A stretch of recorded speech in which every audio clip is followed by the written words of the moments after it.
2, 3, testing 1, 2, 3. This is Radio Free Mormon, on the air, broadcasting behind enemy lines. Tonight's episode, why is RFM Such an SOB?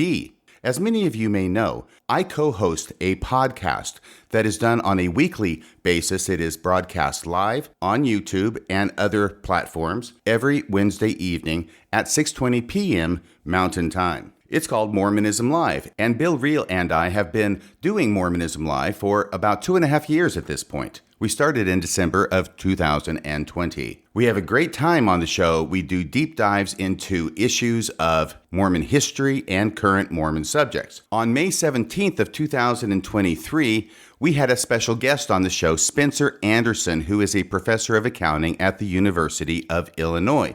We were there to talk about the news report on church finances and the SEC scandal by 60 Minutes, which had aired the previous Sunday. Well, after we got done with the bulk of the show, we followed up with our customary practice of having listeners call into the show with questions or comments that they might have. The second caller into the show was named Justin, and he identified himself as a TBM, a True Believing Mormon. Now, it's not often that we have True Believing Mormons calling into the show, so this was unusual. And Justin had a specific question that he wanted to ask Spencer Anderson, and everything started from there. Justin ended up being on the show for about 15 minutes.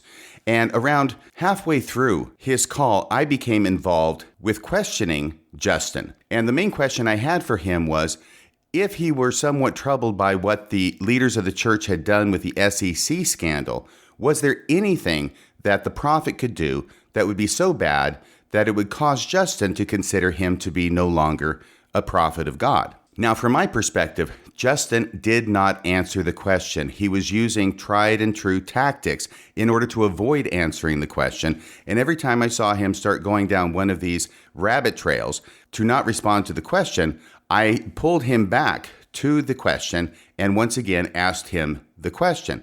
I was bound and determined to get him to answer the question. And I think that's where some of the problems arose. And by problems, I mean that there were a number of members of the audience who thought that I was not treating Justin fairly, that I was being rude to him, and that I should have been more solicitous to Justin, especially because he had identified himself as a TBM. The purpose of tonight's episode is to talk about that incident. And I really don't want this to be me coming out here and trying to defend myself. I will explain myself. But I'm also going to let you know that I've gotten a sizable number of people who are critical of my performance on that show. And when I get a lot of people whom I respect telling me the same thing, even if it's negative about me, I know that I have to take that seriously. And it is because I am taking the opinions of many listeners to the show seriously that I wanted to do this special episode dealing with the subject. We could call it a conversation about conversation. Now, I had first thought that I was just going to play the entire clip with Justin and then come back and give comments along the way, but I was surprised to find out that we had him on the show for quite a length of time, especially for a caller. In fact, I would wager that we gave Justin more time on the show than we have ever given any caller in the past. Actually, it's more than 15 minutes. I just went back and looked at the total clip. It's 18 minutes that we had Justin on the show. So that just became too long. I don't want to play that entire clip and then go back and replay the clip with my comments. Instead, I will direct you to the May 17th episode of Mormonism Live. It's titled Gone in 60 Minutes. And if you go to the 3-hour mark, actually just about 10 seconds shy of the 3-hour mark in that show, that's where Justin begins his phone call. So if you want to hear it straight, the way it played out, go there, listen to it for yourself if you haven't already. But what I'm going to do here is I'm going to start with the beginning of Justin calling, play the tape through, and I'm going to stop it periodically to explain to you what was going on in my mind while Justin was saying what it was he was saying. So let's go ahead and start with that tape, and we'll play the first clip. Here is, I believe, Justin. Justin, are you there? Yes, I am. Can you hear me? Yeah, you're on Mormonism Live, my friend. Okay. Hey, I had a quick question, and I'll let you know up front. I'm an active Mormon, and this stuff is all really always hard to hear. I've been listening to a lot of podcasts about that. But what I was curious about, and something I haven't heard talked about, kind of two questions. no one has really said what this means going forward. Will it continue to go the way it's been going? Like when we talk about becoming $1 trillion company, does that mean we're going to have 100 shell companies? Or this SEC fine, does this say you now have to redefine and do everything different? Or will we just be dealing with fines every year until whenever? Can I ask you a question? Can I ask you, as a believing, active, faithful Latter-day Saint, does hearing how much money they make, hearing the unethical actions they took to create the shell companies and to perpetuate that whole thing, does it bother you at all? Like, is this causing some concern in you about the leaders of your church?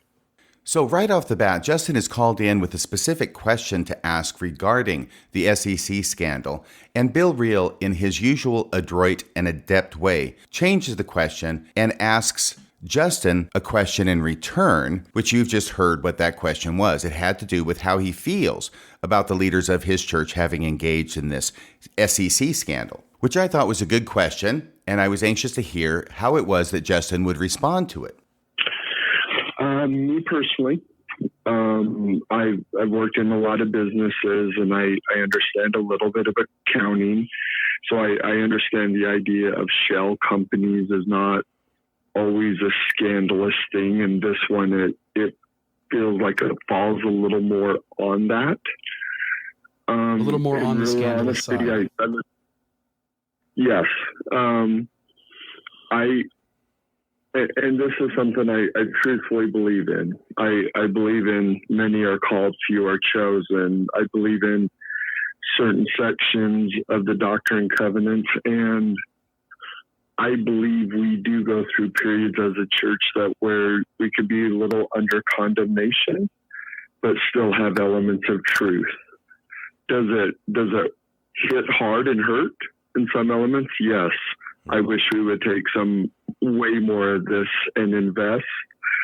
I live in an area, I've been in a bishopric that's not a very wealthy area in Utah, and I've seen us do a lot of good with the funds of the church and help personally. And I just think if we could expand that so much further, I just still know there is so much more good to be done. And you guys might view that as naive or ignorant, but that's kind of where I stand on it.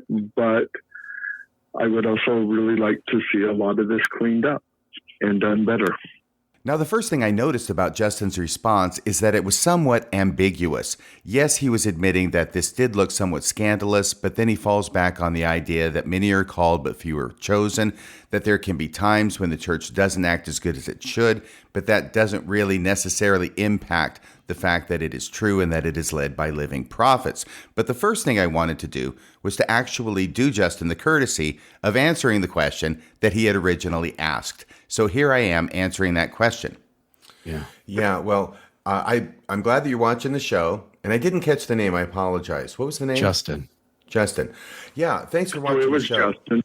Yeah, we're certainly here to be a voice of a criticism, hopefully not cynicism, about the church, trying to give it credit where credit is due. And I think we've done that already tonight.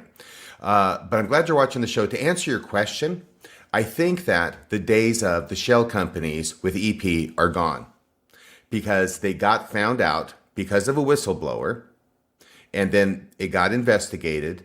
And then even though EP started in 1997, the first time EP filed a 13F quarterly in its own name, representing its assets, was not until the year 2000. 2020. Was it 2020. I lost 20 years. 2020. Thank you. So in other words, it wasn't 23 years until 23 years later that EP, for the first time after its creation, files a 13F that it was required to file from the very beginning because it had over $100 million in assets, and $7 billion to start with is a lot more than $100 million. Okay, so those days are past. That particular strategy is gone. And EP, I expect, is going to be filing in its own name from here on out. But just because that particular strategy is gone, the fact that they used it in the first place and they used it for so long and they were so deceptive about it in doing it doesn't make me optimistic that the church won't come up with some other strategy or in the future or is engaged in at least one, if not more strategies that we don't know about right now. In this next section, it begins with a little bit of confusion when Maven pops in to try and ask what it is that Bill was saying when she thought he was muted, but he was actually talking to Justin. That will get explained as we go along. But then Spencer Anderson, our accounting friend from the University of Illinois, wants to ask Justin a question, which he does and which you'll hear, and you will hear Justin's response to that question. Can I ask a question to Justin? Go ahead. Bill made a comment earlier, but since he was muted, I don't think anyone heard it. Oh, what did he say? Uh-oh. Oh, I'm sorry. Am I there? No. Hold on a second, so Justin. Bill, I just saw. I don't know if you were talking to somebody else, or I thought you were making. No. No. I was talking to Justin off the air from this, letting him know that we were going to hang up with him and let him listen off the air. But Spence wants to ask him a question, and Good. Justin actually wants to ask us a question again as well. So go ahead, Spence. If you don't mind, this is a question I've wanted to ask faithful members a lot. So do you think it's possible that God directed the church to create these shell companies and report in this way? So in all honesty, you know way more about this than me. Okay. I have wondered, and I don't know, but I have wondered, there was such a long period of time between ill prophets and different things that President Hinckley and President Monson were very involved in all the interactions of the church for quite a long time. I wondered and I feel their prophets. I love their teachings. I have felt the Spirit when I listen to them. I wonder when President Nelson was put in and there was this huge change. I also wonder at that moment, were they aware of this situation, because it was a pretty drastic change in leadership. As far as your question. Now, at this point, Justin does not seem to respond directly to the question that was posed to him by Spencer Anderson. Instead, he wants to pursue a different thought first. And I heard his different thought as trying to make space for President Nelson to have not been complicit in the SEC scandal because he arrived as president on the scene rather late in time. Justin admits that President Hinckley knew about the scandal and was involved in it. He also admits that President Monson was knowledgeable about the scandal and was involved in it. But he seemed to want to carve out a space for President Nelson to be innocent of any wrongdoing. Now, I knew from my work with the Widow's Mite report that that was not the case, and that actually, even though President Nelson came on the scene late and was made president in early 2018, it was after that, in response to yet another whistleblower report, two of the quote-unquote investment managers for the shell companies at Ensign Peak resigned their positions. But instead of doing anything about the situation to correct it or make it in compliance with a law that they've been violating for over 20 years, instead of that, they just replaced those two investment managers with two other schmoes who are willing to sign off on all the fraudulent paperwork and keep the scam alive. And before Justin went on with his answer, I wanted to address that issue first, so it would not become lost and forgotten in the course of the conversation.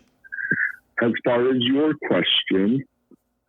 I will say, I'll just throw in here, I'm sorry. Hey, Justin, hang on a second. Yeah, I will just say, to answer your question, that yes, Gordon B. Hinckley in his first presidency totally knew about this, because it was in 1997 that this was created, when Gordon B. Hinckley was the president, and it continued under Thomas Monson's administration and continued under President Nelson's administration. So all of them knew about it, together with all their counselors in the first presidency and the corresponding. Oh, no, but that's what I was wondering. I don't know if President Nelson knew about it. Of course, I believe the other ones knew about it. Yeah, Nelson he knew about it when he became president, and he continued the policy even after The two guys, there was a whistle blowing, and two of the investors quit. Yeah. So at this point, Justin now turns around and tries to answer the question that was originally posed to him by Spencer Anderson. But as I listened to what Justin said, it sounded like it was back and forth. It sounded wishy-washy to me. It sounded to me like he was saying that prophets could do things that were not inspired of God. In fact, that prophets could do things that God would not be happy with, and yet they could still be prophets. And this is what ends up precipitating my line of questioning to Justin to see if I can get him to answer the question of whether there is anything the prophet could do that would be so bad that it would cause Justin to no longer consider that man to be a prophet of God. But here's Justin's answer to Spencer's question that begins to raise this question in my mind. And then as far as your other question, yes, it doesn't smell well. It's not good. Just through our whole history, which I love to study and learn about, I've never been one to fully believe that God directs every decision, every doctrine, and I think it's up to us to always wrestle back and forth on what the role of the prophet is, number one. And also, we always got to check ourselves in self-interest and pride and sin. I guess I could only say that as my own witness. I pray. I read the Book of Mormon. I feel the Spirit in certain sections, and other sections, I'm like, I don't even know if that was translated correctly. Yeah, that's the Isaiah. But would I say I've had God talk to me every day, guiding every moment of my life? No. So as I say, it struck me that Justin was really not answering the question, and it seemed that he was being intentionally vague and ambiguous in order to avoid answering the question. Now, I've got to tell you, you may not know this, but I'm a lawyer, and my day job is being an attorney and a litigator. I've been in court many times in many hearings and many trials over my 33 years of practicing law. And when a witness is on the stand and they're asked a question by me and they give an answer that doesn't answer my question, they're avoiding the question, what that does is it immediately focuses me on that person because I am going to bring them back to the question time and time again in order to get them to answer the question if I think it's a significant enough question and an important point to be made. And right, wrong, or indifferent, this is what happened at this point in time in this interview. I went from being RFM podcaster to being RFM attorney. So here's the question that I asked to Justin, and here's his initial response. Yeah, Justin, can I ask you a question? Here's my question. It is demonstrable in the SEC order, the 9-page order, that the first presidency was complicit in breaking the laws, the federal laws of the United States over a period of 22 years in order to conceal how much money the church had from the members because they were concerned that the members would not pay tithing if they knew how much money they had. I understand what you've said, I believe. My question for you is, how many more laws or how big a law would the first presidency have to break before you would think that that would impact your testimony as to whether they're called of God to be prophets? Well, and that's a loaded gun question. I mean, if we're both really honest, you put some mustard on that. I don't know. I mean, is it the thing we always fear? I mean, you think about the book Under the Banner of Heaven when people are like calling us the Taliban. That's hard to read something like that. Now, I want to point out here that Justin was the person who first introduced the subject of the book and the series Under the Banner of Heaven, which of course details the murders of Brenda Lafferty and her 14-month-old baby girl, Erica, by Brenda's brothers-in-law, Ron and Dan Lafferty, because they believed that they had a revelation from God to murder them. So it was Justin who first introduced this idea and started me thinking along those lines. I also remember the thought crossed my mind when Justin was saying that he didn't like the fact that the book called them, the Mormons, the Taliban. Now, I'm not sure exactly what he's referring to from the book, and I don't know in what context that expression was used, whether it was to modern Mormons who are just faithful members of the church, or whether it was referring to these fundamentalist whack jobs. I don't know, but I know that the thought crossed my mind when Justin said that. You read Under the Banner of Heaven, and that's what you took away from the book, but I didn't go there. Instead, I noticed that what Justin was doing was he was going down a rabbit trail in order to avoid answering my question. So as politely as possible, I brought him back to the question and asked him if he would simply answer it. Oh, right. But I think that's a different issue. So here's my question, because frequently, and I used to be this way. I mean, I was TBM. I had this huge, massive spiritual experience the first time I prayed my way through the Book of Mormon when I was 18 years old, Justin. So we've got a lot in common. But usually a lot of times when I ask this question to members of the church, what would the first presidency have to do in order for you to think, okay, that's too much? And the answer is almost always X plus 1. In other words, no matter what they've done, and no matter how bad it is, and no matter how indisputable it is, like it is in this case, it's always something more than that they would have to do. And so I'm wondering, if this isn't enough for you to think that either these guys are not called of God, or if they were, they've blown it and now they're not called of God anymore. And amen to the priesthood of that man, by the way, section 121, right? Amen to the priesthood of that man. Right. What would they have to do? But I guess that's the thing, and this is from a believer's perspective. Yeah. That's why we want to hear your perspective. I would say that you could go through the history of the church through the Lost Book of Lehi, all the way through every prophet, that in that calling, that they've had an experience that they overreached, and they were allowed to overreach, and God had to bring it back. Now, do we apologize and say sorry? I wish we did more of that. But I think you could go from... Huh? You said, I wish we did more of that, saying we're sorry. And I said, I wish we did any of that. No, but I wish we did more of that. Because the church has never said it's sorry for anything. That's the only point I'm making, Justin. We've never said I'm sorry. Yeah, never. No, they're not sorry about anything. You can't criticize them. Right. Well, that's up to the individual. I mean, I don't want to feel like I'm just following in blind faith. I did it like what was done with the California. I'm sorry, Justin, and yet aren't you following in blind faith? If I'm understanding what you said, every single prophet who's gone before has done things that they shouldn't have done, and therefore the current prophets can do things they shouldn't have done, and there's no limit to the things that they can do that they shouldn't do that's going to make you think that's too far. Have I stated your position accurately? If not, please correct me.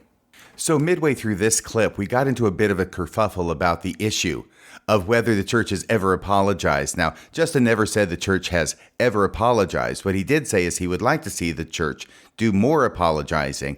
And then I jumped in and I was joined by Bill to correct him that the church has never apologized. And if the church has never apologized, how can they do more apologizing? But I think I recapitulated Justin's position there at the end. I'm trying to steelman him. I am trying to understand what his answer to the question is and giving him the opportunity to correct me if I'm misunderstanding him.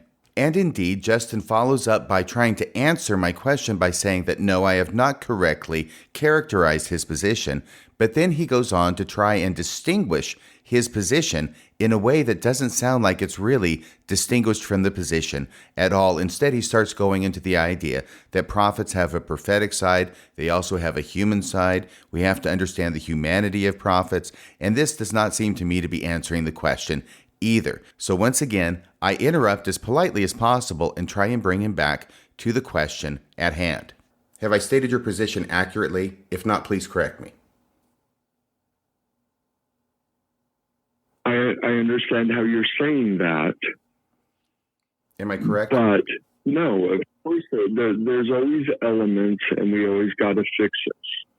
And that to me is wood tools. I'm sorry, I didn't hear you, Justin. What did you say there? There's always elements of what?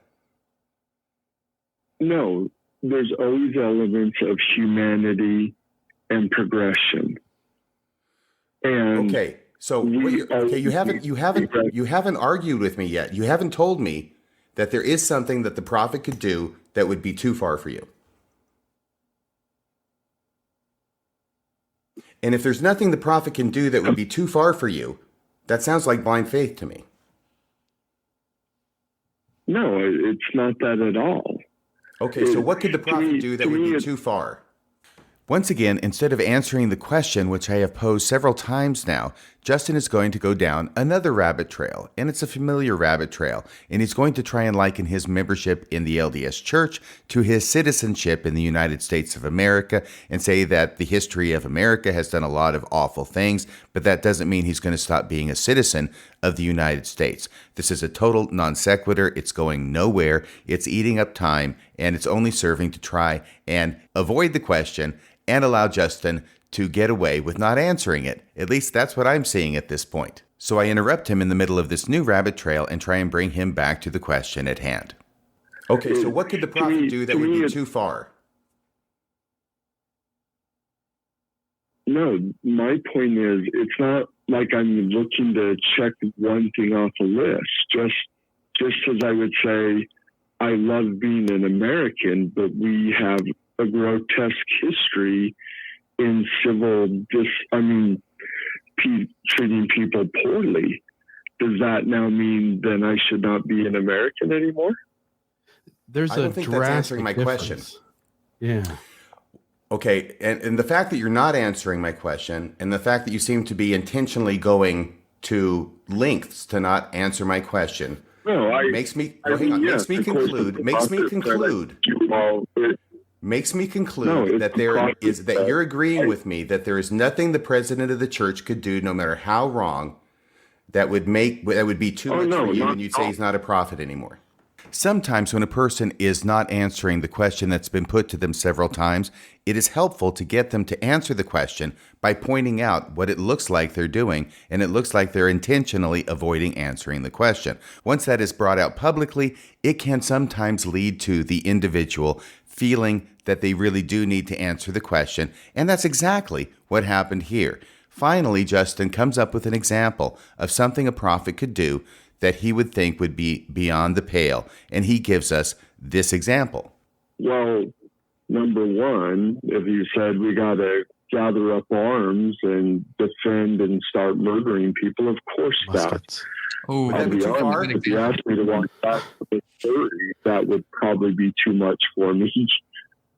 Okay, so the prophet could do something that would be too much for you to accept him as a prophet, and you've given the example of if he said to the members to gather up arms and do what? To go murder people? Now, at this point, I am thinking that Justin has finally given me an answer to my question, and I am done with my line of questioning. I could have brought up Mountain Meadows Massacre. It flashed across my mind, but I'm not going to go there because he has now played by the rules. He's answered my question. He's given me an example of what a prophet could do that would make him no longer a prophet. And I am just about ready to say, thank you so much for answering the question. We agree on that point, and I'm glad that you listened to the show. And let's go on to the next caller. But then something significant happens. And the significant thing that happened is that Justin waffled on his answer. And to me, he sounded like he was saying that even though he would not follow a prophet who said to the members to gather up arms and start shooting innocent people, that there was still a way in his mind that that prophet could continue to be God's prophet, only that Justin would personally not follow that prophet anymore. And this is the critical moment where things began to go south. Okay, so the prophet could do something that would be too much for you to accept him as a prophet, and you've given the example of if he said to the members to gather up arms and do what? To go murder people? No, it's not the fact of me accepting him as a prophet. It's me saying to myself, I can't follow that anymore. Okay. The church is going to continue on without me. I'm a very small piece. No, you're a very important piece. You may be small, but you're important. You're critical to the church. You're a small cog in the wheel, but without the cogs, the wheels don't turn. At this point, I want to return to the example that Justin had given and what I perceived as his waffling on that example. So I repeat the question because, once again, I want to steelman his position. I want to make sure that I'm understanding correctly what it is that he is trying to say. So I recapitulate his position and ask him if I'm correct in understanding what it is I think he's saying. You're a small cog in the wheel, but without the cogs, the wheels don't turn. So I just want you to know that. I think we may have more in common than not. I'm not sure, but it almost sounds to me like what you're saying is the prophet could tell people, gather your arms, we're going to go kill these innocent people, and that would be too much for you. You would leave, but they would still be a prophet. No, I'm saying, is a prophet anything without followers? I wouldn't follow at that point. But he would still be a prophet. If I'm saying, are people called of God or not called of God, or... No. I mean, here's the thing. Okay, now you've officially entered entered into Scaryville for me. Because now you're starting to sound exactly like, hang on a second, did you watch Under the Banner of Heaven? Did you read the book? Are you familiar with the Laffertys? Because you're starting to sound exactly like them. I read the book. I didn't watch the show. Do you know the Laffertys, and are you or were you a member of their group?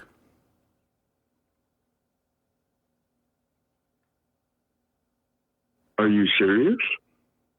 It's a simple yes or no question. No, I'm not. Okay, well, be careful, because from what I'm hearing, it sounds like you would fit in there just a little too comfortably. I'm sorry you feel that. I was just calling with a question to ask about the SEC. Yeah. Now, it is that exact question that I asked Justin about whether he knows the Laffertys or whether he's a member of their group that has elicited the most negative commentary about me during the course of this entire conversation with Justin on this Mormonism live show. And I'm going to let you know what it was that I was thinking and what crossed my mind at that moment and why it was that I pursued that line of questioning. But that's going to take a little bit of time to explain. So before I go to that part, I want to finish the conversation that I had with Justin, because I sensed, of course, that I had pushed him a little further than I would normally push a person calling in. And so I wanted to try and make things right as best I could before he hung up. And this is what I said to him at the end of the call. It's Justin. okay. Hey, Justin, here's the deal. This is all about exchanging ideas. I asked you some very pointed questions. It's my nature. It's my profession, actually. And I'm glad that you called. I'm glad that you hung in there. I'm glad you're watching the show for whatever reason. I hope you will in the future. And all I was doing was expressing my opinion to you, and you were expressing your opinion to me. And I think that is always a good thing. Yeah. So thank you for calling. I want you to thank know, you for watching. You and other shows. Yeah. Thank you. Have a great day, Justin. Have a good evening. Thanks. Wow. That was interesting. So that concluded the phone call with Justin. But before I get to the part where I explain why I was thinking what I was thinking and making the comments that I was making about the Laffertys and drawing those connections in my mind, I want to go over the comments that were coming in on the live chat. Now, I don't look at the live chat while the show is going. It would be way too distracting for me to try and look at what people are saying while I'm trying to focus on what the guest is saying, what Bill is saying, and what the callers are saying. So I just delete it from my screen. But I do go back later that night or the next day, and I review some of the comments that people had made.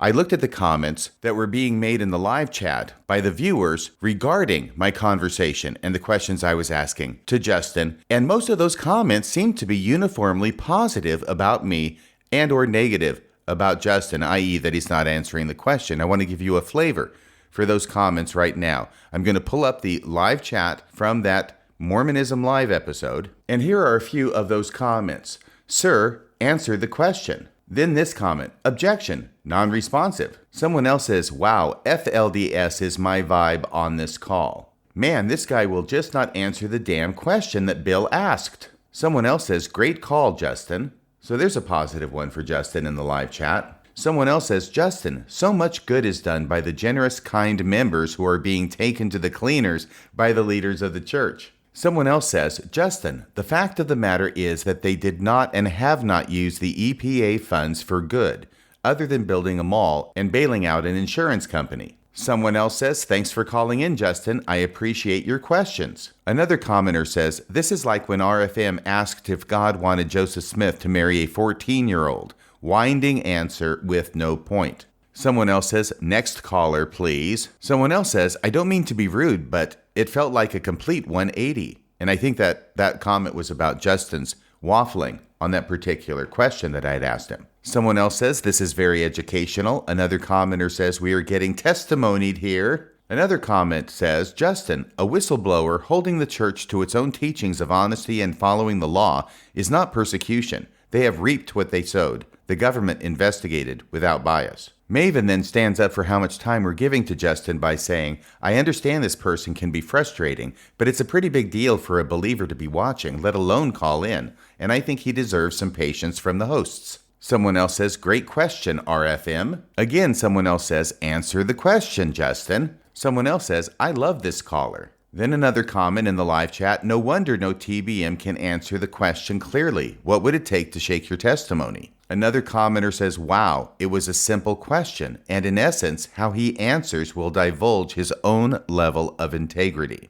Another commenter comes in, answer the damn question, dude. Another comment says, Justin, please don't feel persecuted. It is great you are here, but you are making excuses for the brethren.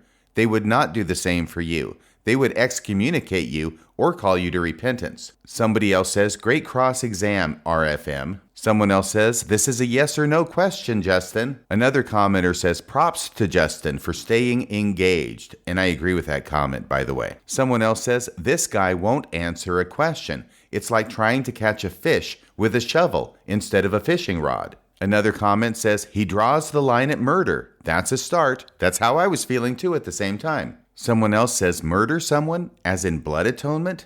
Danites? Oath of revenge? So that is a sampling of some of the comments that were going on in the live chat. I'm not going to read all of the comments. That's not the point. Just to give you a flavor for the fact that while there were people who were positive and supportive of Justin, as I was trying to be occasionally when I was talking with him, there was nothing in the live chat that was overtly negative about me or the line of questioning that I was pursuing with Justin. But all of that changed when I got to the YouTube comments. Now, these are the comments that can be made at any time. You don't have to be watching the show live to post the comments like you do to post the comments in the live chat. These are comments that can be made by anybody at any time after watching the show on YouTube. And it was when I started going to those comments that I started encountering comments that were negative about me and my performance. And I want to read all the negative ones that I can find to give you a flavor for those. Alex H. says, as a longtime listener, I was pretty disappointed in that interaction with Justin. Hope you guys do better in the future. Riley McCracken says, I have been loving and binging this podcast for weeks, but that display with Justin was really awful. It really destroyed my enthusiasm. He came to this podcast seeking information, and you humiliated him. KP says, really cringed to see RFM and Bill team up on the sympathetic, believing member who called in toward the end. Why can't we just have amicable discussions free of this sort of bullying behavior? Brooklyn Park says, I know, this poor guy just wanted to ask a question, and they spent ages trying to change his mind on a subject he wasn't even broaching through interruptive debate. Poor Justin, he's never going to trust them again. Aaron Brewster says, yeah, that wasn't cool. There are definitely blind followers out there, but this caller wasn't one of them. Tammy Dawn says, it went too far. Justin has valid points. We all know that. As former TBMs ourselves, we know that. He was very brave to call. Thank you, Justin. Count Kolob says, I agree. I don't expect any kind of moderate, non-extreme responses from Bill, but RFM was a disappointment. There was no subtlety and very little respect in that exchange. Stick Vaughn says, I'm a fan, but I thought you were uncharacteristically nasty to the caller Justin. He represented the view of family members that I love and didn't deserve to be treated like a hostile witness. You made an enemy, not a point here. Cotty Boy says, I agree. They seem to become really aggressive with callers when the shows run long. Likening Justin to the Laffertys was way over the line. Kimberly says, I think I understand why RFM asked what he did of Justin, but it came off very harsh. I think in a situation where a listener won't answer, the call should be ended versus going strongly into debate with someone unable or unwilling to debate. Just my 2 cents on that one part. Overall, I really enjoyed this episode. Thanks to Bill, Spencer, and RFM for it. James Wahlberg says, one of the most intense call-ins. Am so glad a TBM called in. AJ Adams says, too aggressive RFM for a simple man to answer. Justin is a believer and hasn't crossed the Rubicon of magical faith. KP joins in. RFM literally accused the guy of being a Lafferty. Just deplorable behavior. Bill Reel joined in too. Sad that the Widow's Mite guy didn't say anything to defend the caller. Rebecca Clayton says, at the very end, y'all pushed Justin and pinned him in a corner. What a stupid move. He had listened carefully and appreciated your podcast until you made it sound like he would be a murderer. What a stupid move. He deserved to be treated better. I really like your podcast. Was about to subscribe and donate until that event. Attacking TBM was just wrong. You don't get converts in that method. Having your agenda to push doesn't mean that you can destroy a person. Wow. 3 exclamation points. Tamara Tammy Tam says, they weren't unkind to him, nor was he attacked. Come on. In the real world, people discuss topics realistically, and most people in the real world don't have persecution complexes that make them think that they are being picked on or treated badly, destroyed, simply because another person points out flaws in their reasoning. It's also strange that you use the word convert, as if Mormonism Live is some kind of proselytizing church show looking to convert people to its religion. Team Poseidon says, it may have been a stretch to question whether he was connected to the Laffertys, but the conversation was polite enough, and the purpose of the questioning was clearly to illustrate this particular mindset that many believing members have, where they simply cannot bring themselves to deal with the undeniable implications of facts and logic.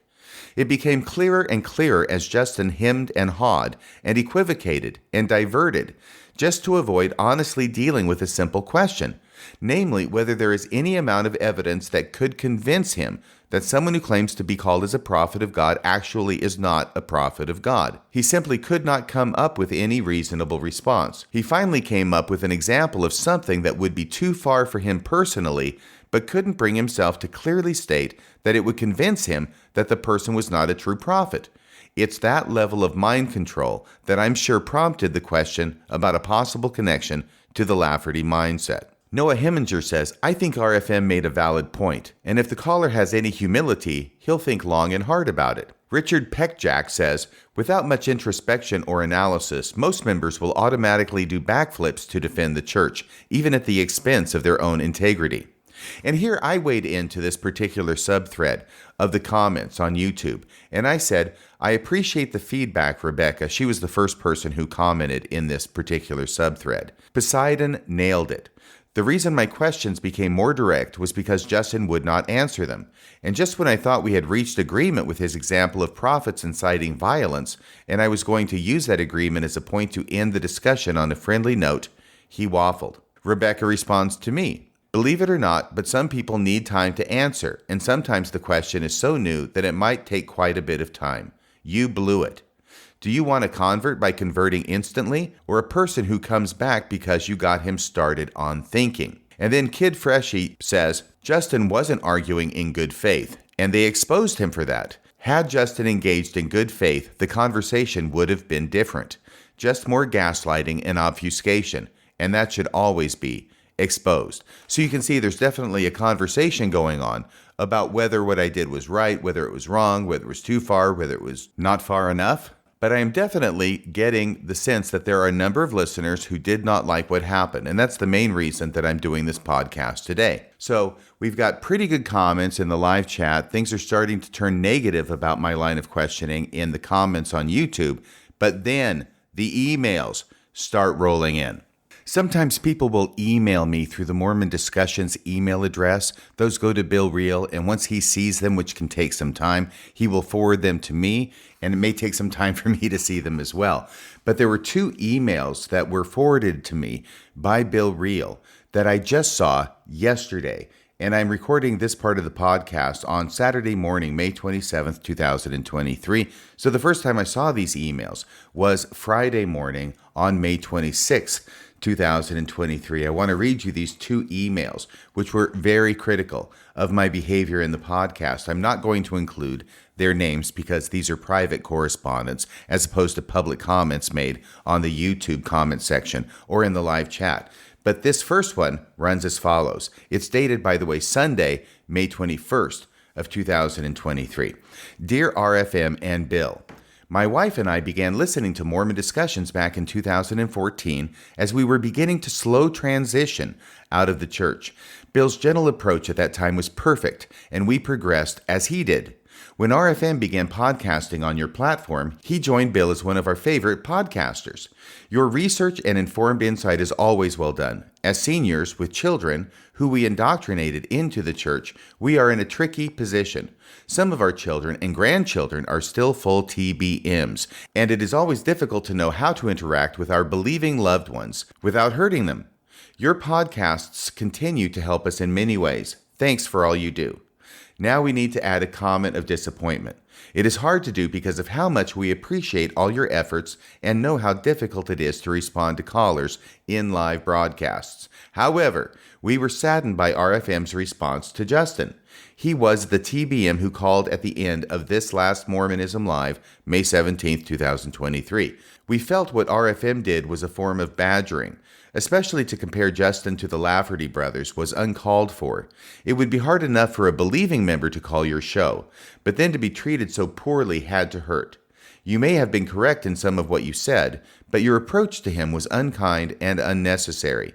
It was not the type of healthy dialogue that would promote mutual respect. There is a quote that may apply here. You cannot reason a person out of a position he did not reason himself into in the first place. Jonathan Swift. In other words, it may be okay to make a few points with TBMs you disagree with, but to try and bludgeon them into your point of view isn't going to work and only looks bad on you. On a few rare occasions, we have noticed Bill has also been a little harsh on callers, and even more rarely, you have mocked callers after hanging up with them. That never looks good. Sorry for our negative comments. It is hard to do so because you both do so many things right. Nonetheless, we have one last suggestion. Many of us decry the LDS Church for never apologizing, but we wish you would offer a sincere apology on the air to Justin. Don't do it, however, if you don't mean it. Signed, the husband and wife, who are listeners to the show, who sent me that email. The second email is a little bit shorter than that one, but this is sent by another listener. It is directed to me specifically, as opposed to the prior email, which was to both me and Bill. RFM, I want to start by saying thank you. I've been along for the ride since the beginning of your podcasts, and I've been a supporter for years. Your attention to detail and explanations helped me get through my difficult transition out of the church with self-confidence and self-trust. I particularly enjoyed your take on the Book of Abraham and Joseph Smith's translations, as these were topics of dissonance for me.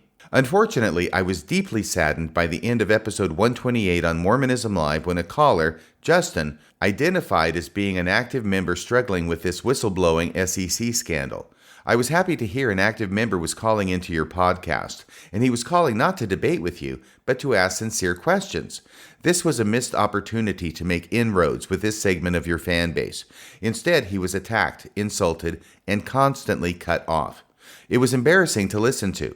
He was consistently pushed to acknowledge or admit the brethren aren't real prophets, when he obviously was making it very clear he wasn't ready to go that far yet. Very disappointing. You mentioned always trying to be critical and not cynical, but your Lafferty accusation was exactly that, cynical, and a huge inaccurate leap from what he was trying to communicate, as he was working out thoughts for himself on the hot seat. Sincerely disappointed, and then the name of this particular listener to the show. So I wanted to get out there and in public and on the podcast the negative comments that have come my way regarding my interaction with Justin on the show. And at this point, I want to share with you what it was that I was thinking when I was listening to what it was that Justin was saying. Now, once again, what it was that Justin said that triggered this thought in my mind was that the prophet could receive a revelation that the members should pick up arms and start killing innocent people. And at that point, Justin would no longer follow the prophet. But then he waffled and said, but that doesn't necessarily mean that he wouldn't be a prophet.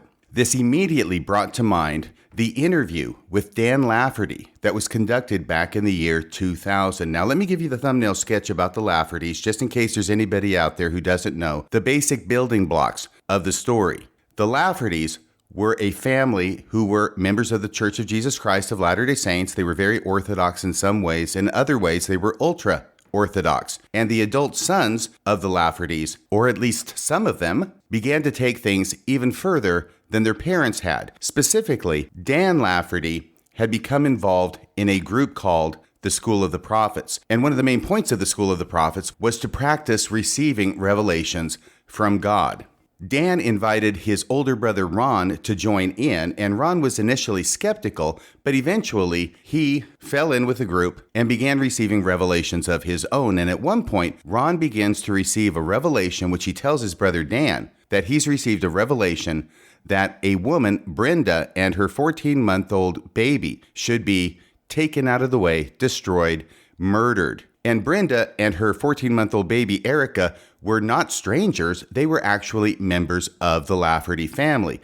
A younger brother to Ron and Dan was named Alan, and Alan had married Brenda. This is Alan's wife. This is Alan's baby that Ron has received a revelation have to be murdered, which ultimately Dan accomplishes. Dan doesn't receive the revelation. Ron receives the revelation, but Dan, in reliance on the revelation received by his brother and believing it to be true and believing it to be from God, kills his sister-in-law and his niece. Now, the murder itself happened on Pioneer Day, July 24th of 1984. Dan was convicted and sent to prison. Back in the year 2000, Tom Barberi, a very, very prominent and capable interviewer, landed an interview with Dan Lafferty. Dan Lafferty, of course, was still serving his sentence, which he continues to serve today, thank God, in prison. But Tom Barberi was able to work things so that he could conduct an interview over the phone with Dan Lafferty.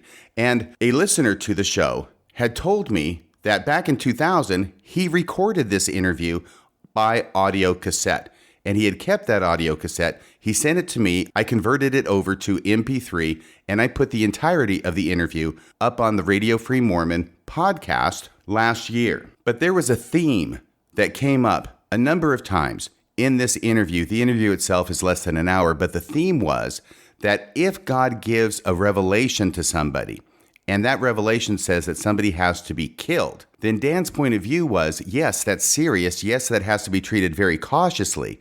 But on the other hand, you don't want to go too far on the other side of being concerned about the welfare of these people that are listed to be killed, even if they're members of your own family. You don't want to go too far in that direction, because if the revelation is truly from God and God really wants these people killed, then if you fight against it, you're putting yourself in opposition to God. And the phrase he uses over and over is, you're interfering with God's business. And it was this theme, it was this thought that what Justin said on the show made me think of. And that's why I went down the road to the Laffertys. I have pulled 4 clips from the interview with Dan Lafferty back in the year 2000, which I'm going to play for you now, where he hits this theme over and over again. And hopefully this will explain to you why it was that my mind went here when Justin said what it was he said. The first clip is when Tom Barberi asks Dan Lafferty what Dan thought when Ron came to him with the revelation that Brenda and 14-month-old Erica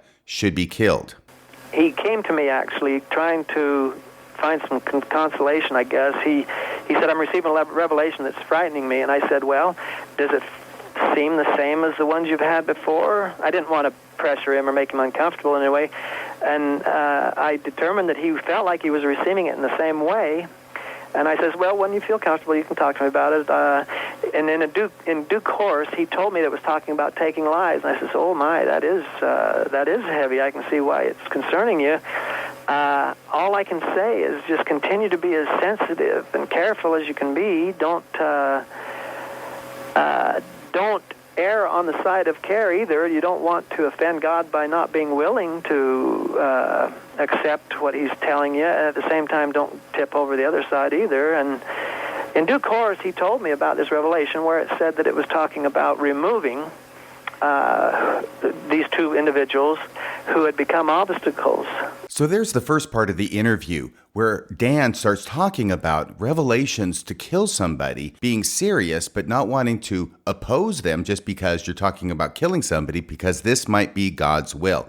And this is the point in the interview where he's talking about his response to his brother Ron when Ron came to him with this revelation. Later on in the interview, Dan starts talking about how 2 months before he murders Deborah and Erica, he goes to Alan, the husband of Brenda and the father of Erica, and tells Alan about this revelation that Ron has received, that Brenda and Erica have to be killed, and he describes what Alan's response was to this revelation, and it's the same damn thing. Did he express any dismay, the fact that you had revelations that were going to take his wife and daughter's life? Yes, he did. But I felt prompted to tell him about it. It just seemed like the right thing to do. And the moment, I remember it was in my father's house when I did it, and it was just the right moment for it, I guess. Ron was with me when it happened, and I said, Alan, I just feel like I need to tell you that Ron has received a revelation that talks about taking your wife and your child's life. And his reaction was? He was quite shocked, obviously, but he knew what we were involved in. He knew we were involved in serious issues with the School of Prophets and things, and he made a comment without quoting him specifically to let me know that he was concerned about God's business and wanting not to offend God, and I was very impressed by his... He didn't go off the deep end and try to do everything possible to protect the life of his wife and baby from his brother who was bent on killing them? No, he didn't go off the deep end, as you may be describing it here. Let me try and describe what happened. He made a statement that let me know that he wanted to do what God wanted. He wanted God's business to be done. But he said, now you also must understand, he says, I will defend my family with my life. If you were to try and fulfill this revelation and I was around, you'd have to take my life too, because I would defend my family. And I said, I understand that, Alan. I just feel like I should tell you. I don't know why necessarily. I don't know that this will ever happen. I'm just telling you what I know at this point. And this conversation did not get heated in any way? No. There was no heat. He never showed a great passion for the safety of his wife and baby? No, it didn't get heated, but it got emotional. There were tears involved. And I would say that it is at this part in the interview that I'm most closely associated with what I felt I was hearing Justin say, that the prophet could say, pick up arms and start killing innocent people. He wouldn't follow him anymore. He wouldn't go along with it. But that doesn't mean that he wouldn't be a prophet. That doesn't necessarily mean that that's not coming from God. And that sounded so much like what Alan told his brother Dan when Dan told him that Ron had received a revelation to kill Alan's wife and baby girl, that's why I went there. It had already been broached. The subject of Under the Banner of Heaven had already been broached previous in the conversation by Justin, and that helped me make the connection, no doubt. But that's not the end of this discussion of interfering with God's business when God says to kill somebody and how you don't want to be caught in opposition to God.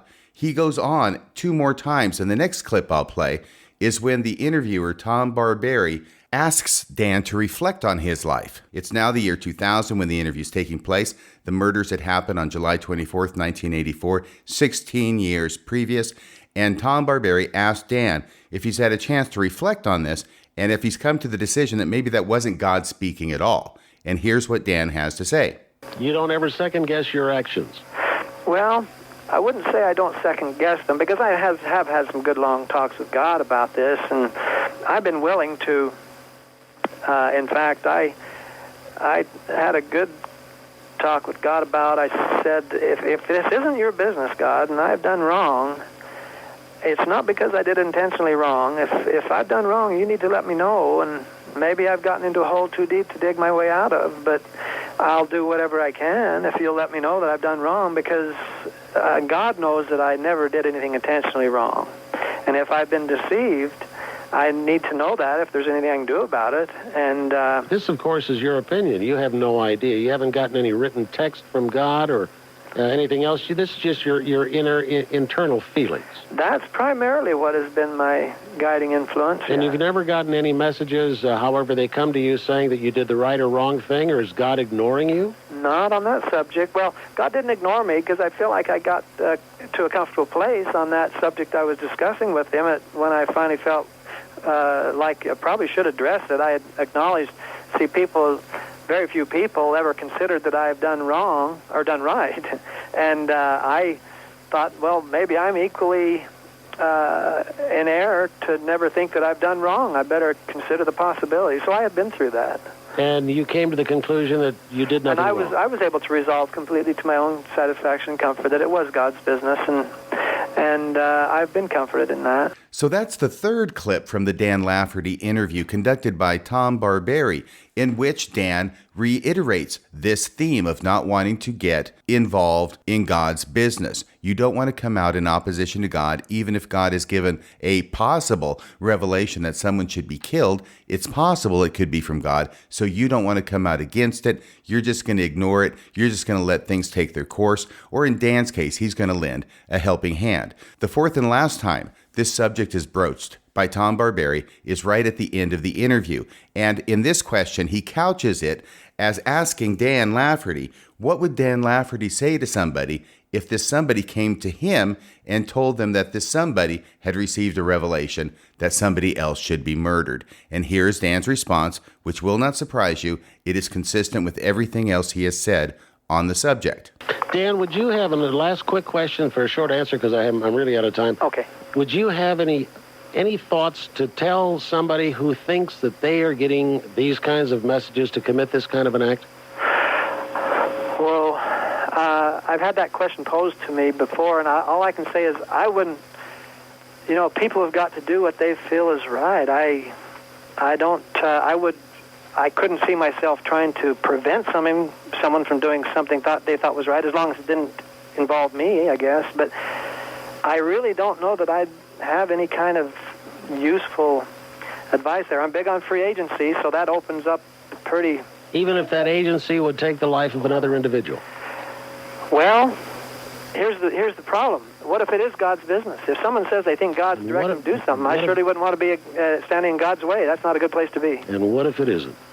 And if it isn't, then I guess consequences will follow. You say, oops. So there we have not one, not two, but 4 times that Dan Lafferty has made it very clear that if someone claims to have a revelation to kill somebody, you don't want to get involved. You don't want to oppose that because you might be opposing God.